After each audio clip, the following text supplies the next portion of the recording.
Olá, alunos! Vamos à terceira aula de reações de substituição de haleto de alquila. Fatores que afetam as reações de SN2, nós vimos na aula anterior, como o grupo de saída, o nucleófilo, o solvente. Além disso, nós vimos que há uma variedade muito grande de compostos que podem ser produzidos via SN2, tá? É uma reação muito versátil, muito interessante sinteticamente. E além disso, consideramos a possibilidade de reversão da reação SN2, tendo em vista a basicidade, tá, das bases formadas, e aí então, hã, usando técnicas para deslocar essa esse equilíbrio formado, que não é interessante sinteticamente. Vamos estar vendo nessa aula sobre reações de substituição de haleto de alquila SN1, tá? Como funciona, o as características dela. Além disso, as evidências experimentais que se chegaram para entender que é uma reação de SN1, uma substituição nucleofílica unimolecular, o mecanismo, tá, que é um pouco mais complexo que o mecanismo de SN2, e também os fatores que afetam SN1, tá. Então, a reação de substituição de haletos de alquila, SN1. Pensando em SN2, tá? Então, se eu tiver na minha cabeça o raciocínio de SN2, o que eu vou esperar do haleto? Um haleto desimpedido estericamente. Por quê? Porque o ataque, o ataque do carbono que está ligado ao bromo, ele ocorre por trás. Ele ocorre por trás, tá? Ele ocorre por trás, e aí então o nucleófilo ataca e o bromo sai do outro lado, tá? E é um ataque que ele é concertado, tá? Então, enquanto o nucleófilo se liga ao carbono, o grupo de saída, a ligação do grupo de saída com o carbono se rompe. E esse ataque é interessante que não haja impedimento estérico por trás.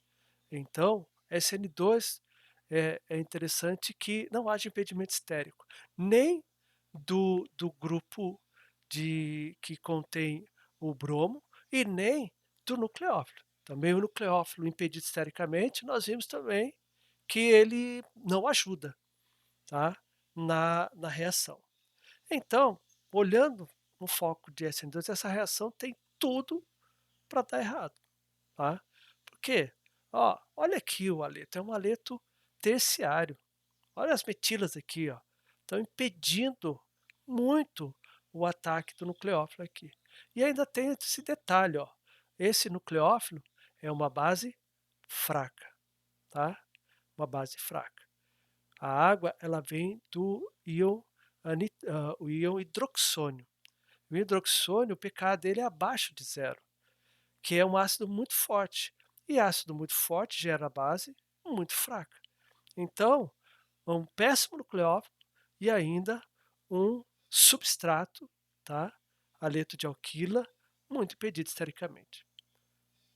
Olhando por SN2, essa reação não vai dar nada, tá? Nada de produto.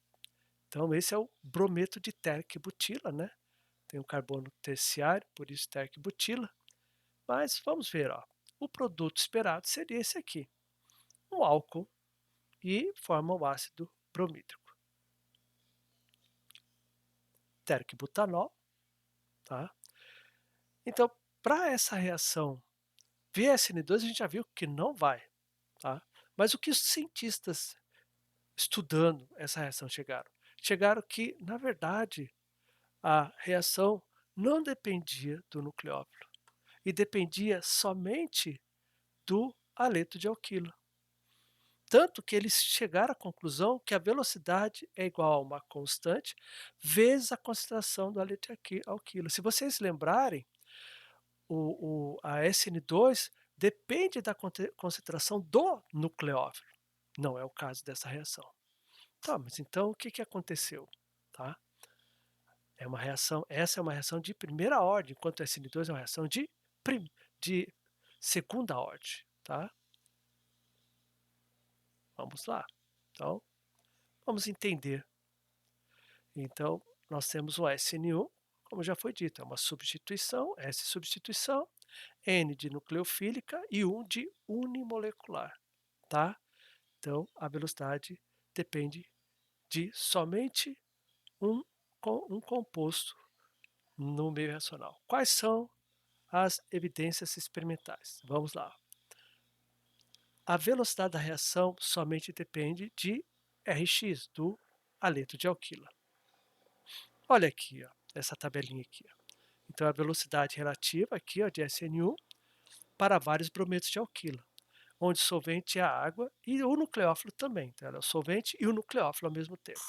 Então, ó, esse térquico-butila, tá? É terciário, ó, né? Tipo de brometo terciário.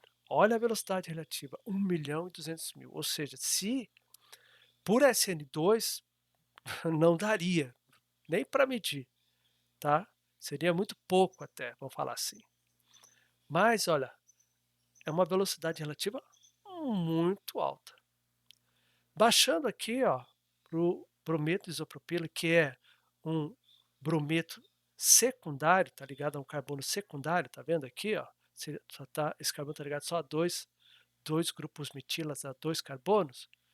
Já baixou ali, ó, para 11,6, tá? Caiu de 1.200.000 para 11,6, tá?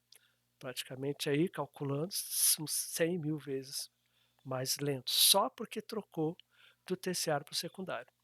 Quando vai para o primário, brometo de etila, tá o 1 com asterisco aqui, ó, tá? E aí, então, a velocidade relativa é via SN2, ou seja, baixou para zero. É o 1 relativo, tá? Via SN2, assim como se for a metila, tá? Na verdade, o que está sendo medido aqui é a reação via SN2, foi o que eles concluíram. Então vamos lá. Então, o haleto de alquila impedido favorece SN1. Então, ó, mais evidências. A reação do haleto ligado a um carbono assimétrico forma dois estereosômeros. Se vocês lembrarem, na SN2 forma um estereosômero e de configuração invertida. Então vamos lá. Nesse caso, então, qual o mecanismo que a gente pode esperar? O mecanismo esperado não pode ser o ataque do nucleófilo por trás. Lembra aqui, está muito impedido estericamente. Tá? A letra terciário não vai via SN2. Então, o mecanismo proposto foi que houve, primeiro, uma quebra heterolítica da ligação carbono-bromo. Lembra, a quebra heterolítica quer dizer que esse par de elétrons ele sai com bromo e deixa o carbono deficiente em elétrons, ou seja, com uma carga positiva, tá? Então vamos lá. Ó. Essa etapa ela é lenta, ela é até reversível, favorecendo o reagente, mas está aqui o nosso carbocátio e o ânilbrometo, que é o nosso grupo de saída. Tudo isso ocorre no meio aquoso. Então, a água ela é o solvente e também o nucleófilo. Lembra que o nucleófilo pode ser qualquer átomo que tiver par de elétrons não ligantes. Por isso que é importante representar esses pares de elétrons.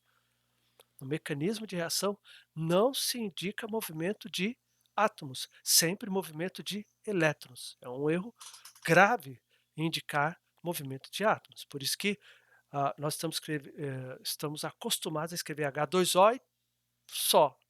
Não.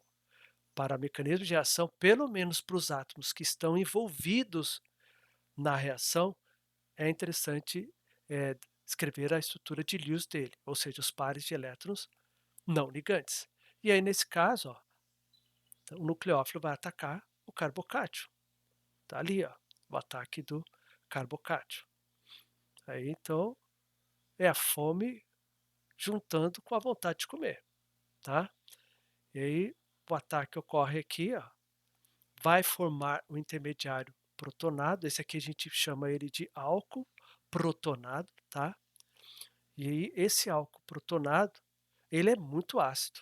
O pK dele é abaixo de zero. É um ácido muito forte. Ele não é estável, ou ele não vai ficar estável no meio, tá? Então, a água tende a reagir. Então, o ácido muito forte tende a reagir com bases, mesmo que elas sejam fracas. E nesse caso aqui, temos um ácido forte que reage com uma base fraca. Então, a água age aqui como base, capturando o próton, tá? O par de elétrons, ele volta ali para o oxigênio, tá? Isso é chamado de transferência de próton. É rápido, porque é a reação de um ácido muito forte, com uma base fraca. E voilá, temos aqui o nosso álcool, tá? Vou voltar aqui de novo. Temos aqui o nosso álcool e o íon hidroxônio, tá? O íon hidrônio. Bom, o mecanismo aqui, tá? Nesse diagrama, como é que então a gente vê? Nesse caso aqui, o que a gente tem? A gente tem um haleto de alquila. Então, como o mecanismo de substituição nucleofílica unimolecular depende só do haleto, tá? Havendo a quebra heterolítica dessa ligação, tá? Carbono e halogênio, essa quebra ela necessita de energia. Inclusive, se vocês forem ver bem, ela é endotérmica, tá? Necessita de energia. Não é um rompimento espontâneo.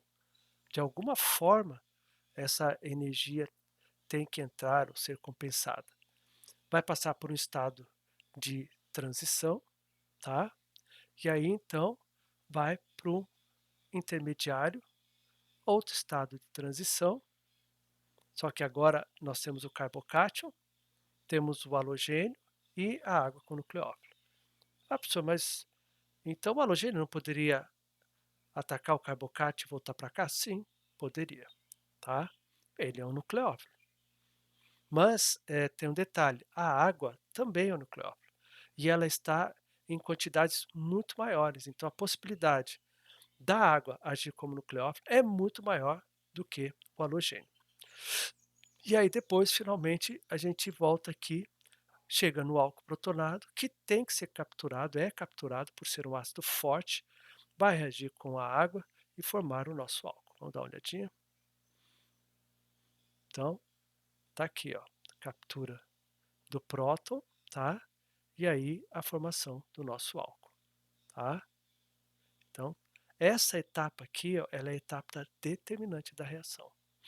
A etapa em que de maior energia, estado de transição de maior energia, é a etapa determinante. Então, primeiro, toda a energia do sistema tem que ultrapassar essa energia. Não adianta chegar nessa energia, não vai fazer diferença nenhuma, nem nessa energia. Essa é a etapa determinante. Ela poderia estar no meio, que não é o caso. Essa aqui é a primeira etapa, tá? Então, essa é a etapa determinante da reação.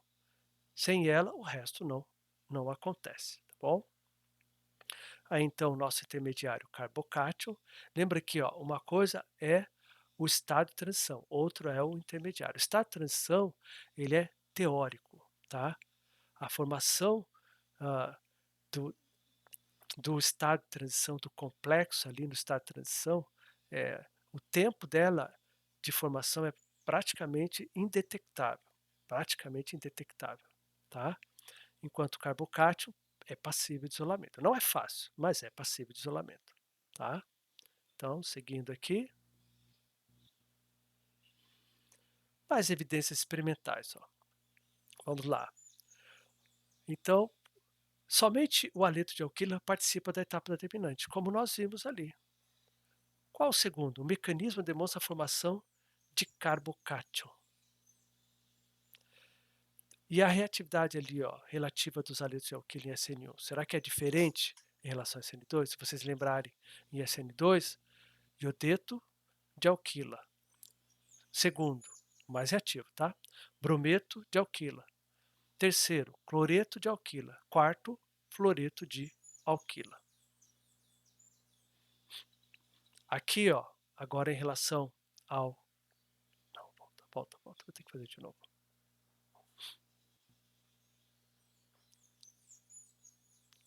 Seguindo, então, ó, somente o haleto de alquila participa da etapa determinante. É isso que nós vimos anteriormente. Segundo, o mecanismo demonstra a formação de carbocátio. Então, a velocidade reativa relativa aí dos haletos de alquila no SN1 estão aqui, ó. Nesse caso, o haleto de alquila terciário é o mais estável, tá? O carbocátio, inclusive. O secundário é o segundo. O primário é o primeiro. E o radical metila, não, radical não. O carbocátio metila é o terceiro. Nesse caso aqui, ó, o que a gente tem? Tá? Estabilidade dos carbocátios. Para SN1, eu já vou adiantando para vocês. Esses dois aqui, ó, não conta. São carbocátios muito instáveis. Eles não se formam, tá? Eles não se formam. Tanto que se vocês lembrarem da tabela que eu mostrei, os tanto o carbocátion que vem que vinha de um haleto primário, quanto do haleto de metila, tá? Os produtos, né? Eles não foram detectados via SN1. Então, SN1, esquece, carbocátio primário é muito estável para se formar. Carbocátio metila, pior ainda. Então, em SN1, nos interessa esses dois, o terciário e o secundário. Então, o haleto terciário vai nos levar ao carbocátio terciário, o haleto secundário vai nos levar ao carbocátio secundário. Temos de síntese. Aqui coloca a sequência, mais, esses dois, a reação via SN1 não vai, tá? O mais reativo e esses daqui não reagem, tá? Então é primeiro, é o terceiro e o segundo, ou o primeiro mais reativo, o segundo mais reativo, se assim quiser, tá? Bom, evidências experimentais, né, em relação agora em relação ao carbocátio. Por que, tá? O carbocátio ele é estável. Isso já é conteúdo da orgânica 1, tá? Mas essa estabilidade do carbocátio, ela tem a ver com a sobreposição de orbitais, tá? Então, orbitais sobrepostos fazem com que o carbono que é deficiente de elétron, a partir dessa sobreposição da ligação sigma, hidrogênio, carbono, tá? Faz com que diminua, tá? Diminua a sua carga e aumente a sua densidade eletrônica. E aí, então, esse aumento de densidade eletrônica estabiliza o sistema. Isso que nós estamos considerando que aqui só tem uma metila, ó, tá? Então seria um carbocátio primário. Mas ah, o carbocátio primário e essa metila não é suficiente, as ligações carbono e hidrogênio da metila não são suficientes para estabilizar. Então por isso que seria interessante uma segunda metila ou uma terceira metila para que essa sobreposição realmente fosse efetiva, tá? Aqui isso a gente chama de hiperconjugação. Então, o carbocátion ele é estável ou estabilizado por hiperconjugação. Então, ao invés de ele ter uma carga positiva formal, isso gera instabilidade. Carga concentrada, tá? Ela gera instabilidade na molécula. A sua carga ela é distribuída, ou seja, na verdade, a densidade eletrônica desse carbono é aumentada. Então, agora nós vamos ter uma carga parcial positiva no carbono no vizinho. E quanto mais carbonos ou com ligação hidrogênio tiverem ligado a esse carbono, mais estável ele será, tá? Aqui é uma representação do cátion etila, mas como a gente já viu, carbocátio primário não é estável. Metila, pior ainda. Então, precisamos mais do que um grupo alquílico ligado. É interessante 2 ou 3. Quanto mais possibilidades de hiperconjugação, melhor. E lembra aqui, ó, isso aqui, tá? Essa é uma ligação sigma, então esse carbono ele está girando a 1000. Então não é essa sobreposição, ela não é estática, ela é dinâmica. Enquanto ele está girando, está havendo a sobreposição com esse, com esse, com esse, tá? E é uma sobreposição, esse sobrepôs, o próximo vai vir, ó, perdeu a sobreposição, daí ele entra, tá, em parelha. Lembra que tem que haver um emparelhamento perfeito para haver essa sobreposição e, consequentemente, hiperconjugação. Então por isso que é necessário mais do que um grupo, tá? Aqui, por exemplo, ó, o radical metila, nem tem como haver hiperconjugação. As ligações carbono-hidrogênio, elas estão a 90 graus, ó, não tem. A hiperconjugação tem os orbitais precisam estar paralelos para que haja a hiperconjugação, tá? Então, o cátion metila, não. Esse mapa de potencial calculado é bem interessante de se ver. Olha o que você pode perceber, ó. Então, o fato de ter aqui 3 metilas e a hiperconjugação ocorrer em 9 ligações carbono-hidrogênio em relação ao carbono que tem a carga positiva, veja que ele continua positivo, ó, porque esse azulzinho aqui é do carbono, mas bem menos que, no caso, um aleto secundário, aleto de alquila secundário, tá? E olha o etila, olha a carga aqui, ó, o azulão aqui. Isso quer dizer uma alta concentração de carga. Está ocorrendo hiperconjugação aqui? Sim, está ocorrendo. Mas há ainda uma alta concentração de carga. Então, um carbocátion primário, ele é muito instável para se formar. E o carbocátion metila, olha aqui, tá? Ele basicamente, eh, o carbono ele tem ou teria, né, uma carga formal positiva, tá? Enquanto aqui vai diminuindo, ó.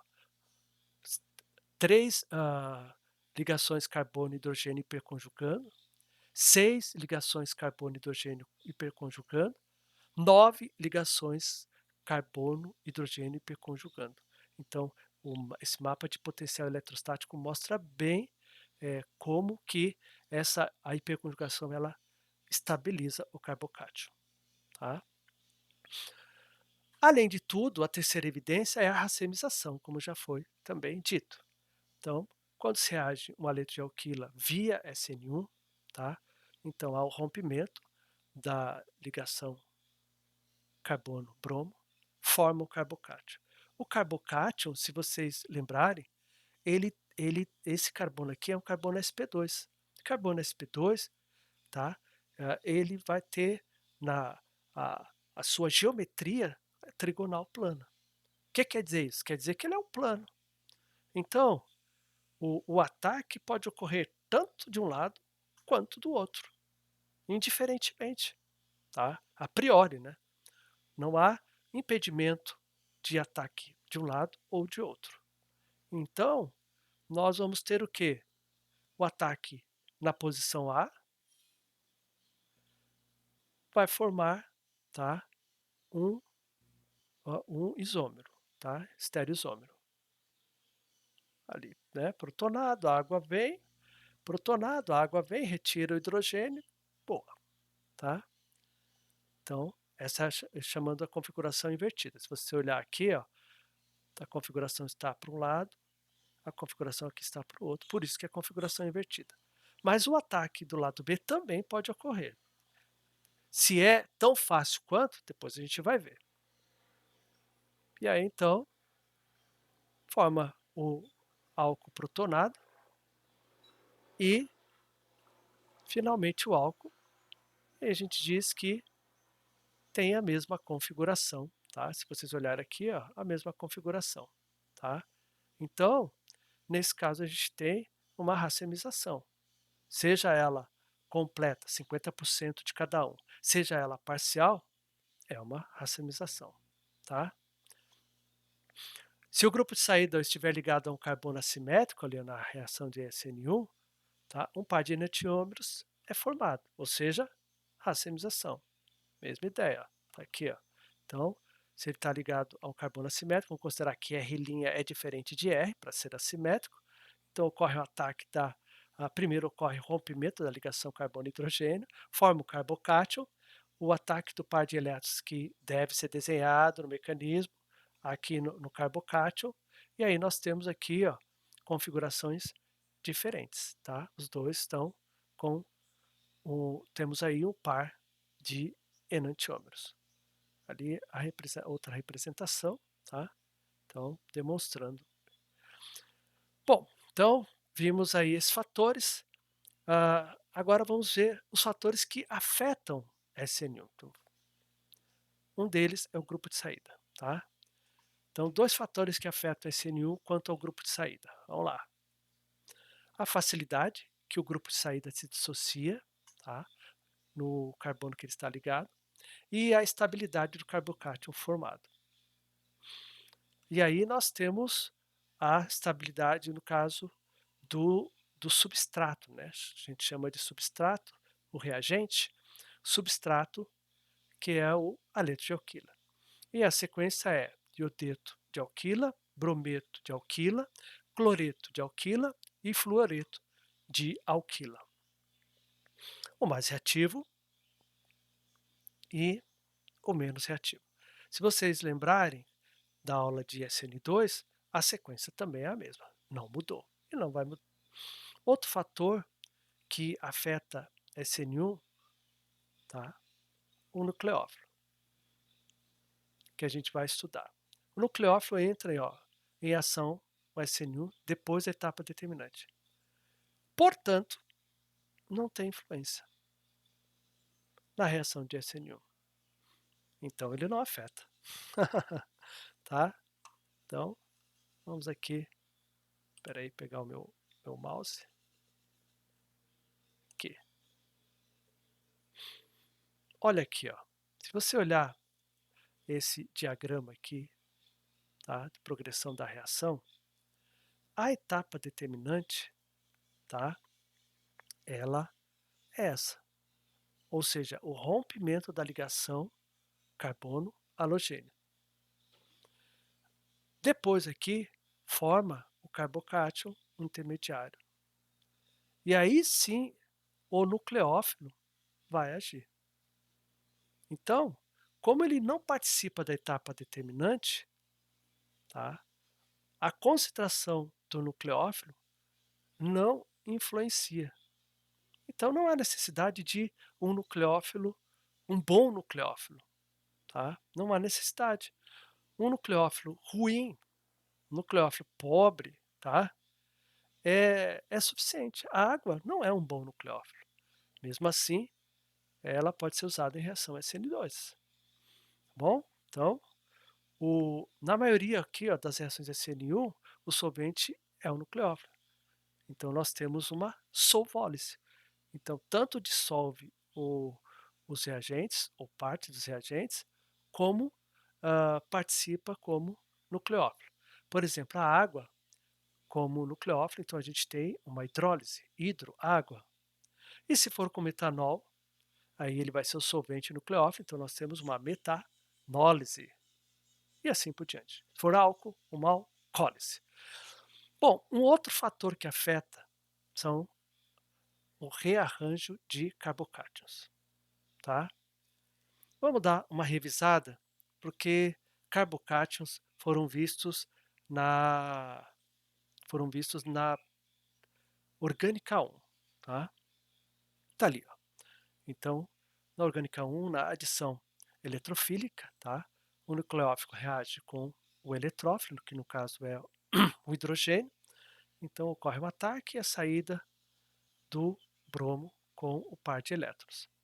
E aí gera um carbocátion. Esse é um carbocátion secundário, tá? Então, a adição ao carbocátion, ele não rearranjado, vai acontecer Isso. Então o bromo vai atacar aqui como nucleófilo e voilá, está ali o nosso produto minoritário. Como é que é isso?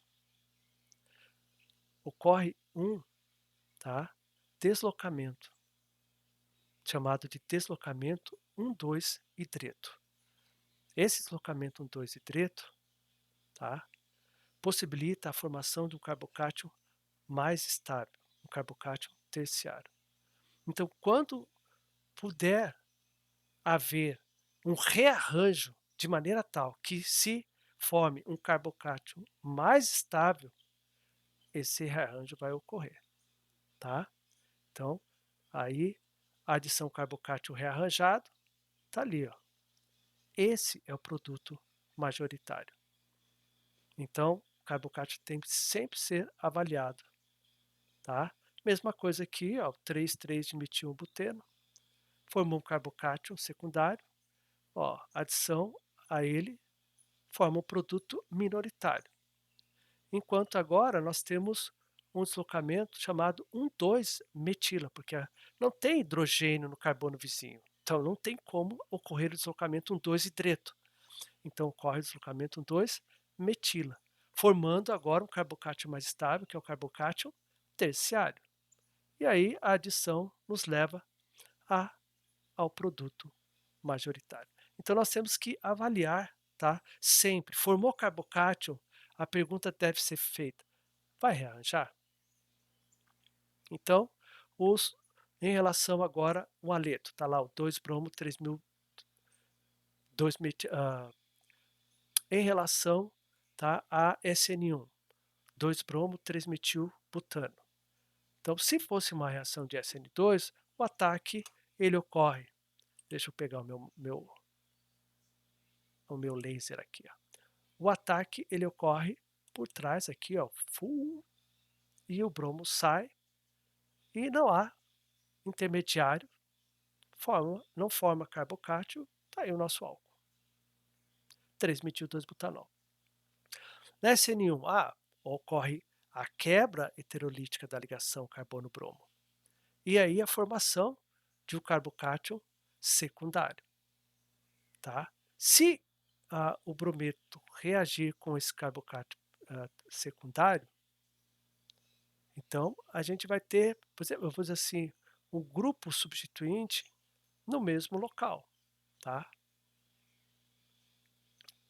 Se o nucleófilo reagir com esse carbocato secundário, nós vamos obter o mesmo álcool de SN2, 3-metil-2-butanol.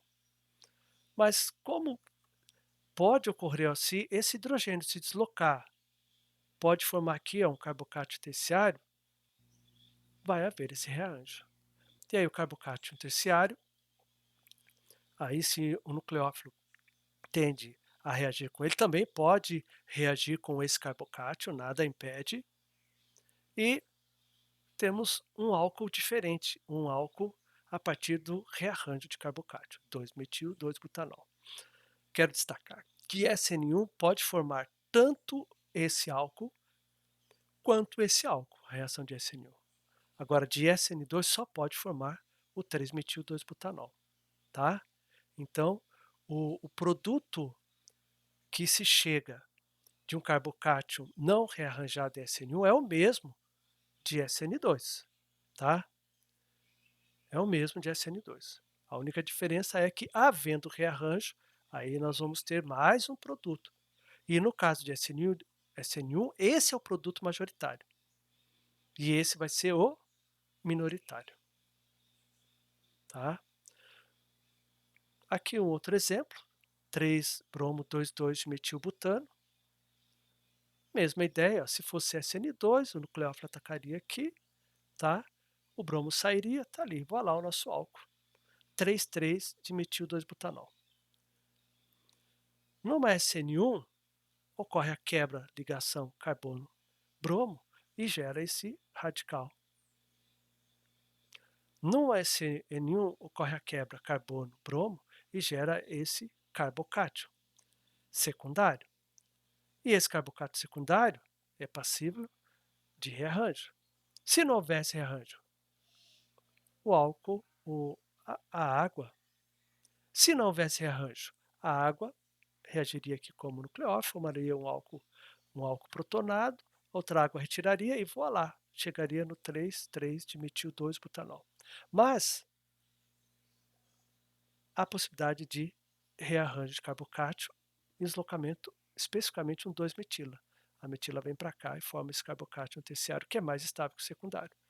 Então, aí a reação segue o seu curso. Forma o álcool protonado, a água retira o próton, e aí temos um segundo álcool 2,3 de metil 2 butanol.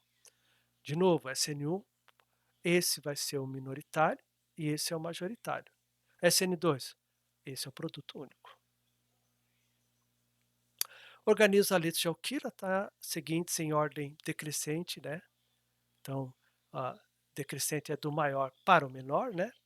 Na reatividade de SN1, então tá ali os aletos, pensa no substrato, qual tipo de substrato é interessante para SN1. Quanto mais impedido, mais interessante.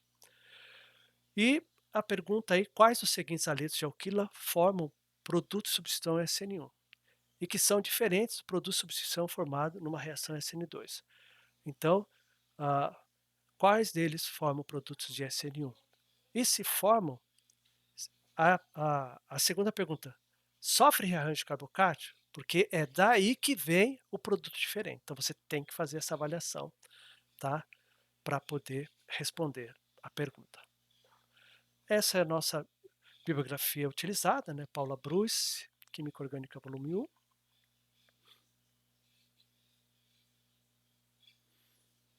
Kite kurete arigato. Obrigado pela atenção em japonês. Soli Dio Glória.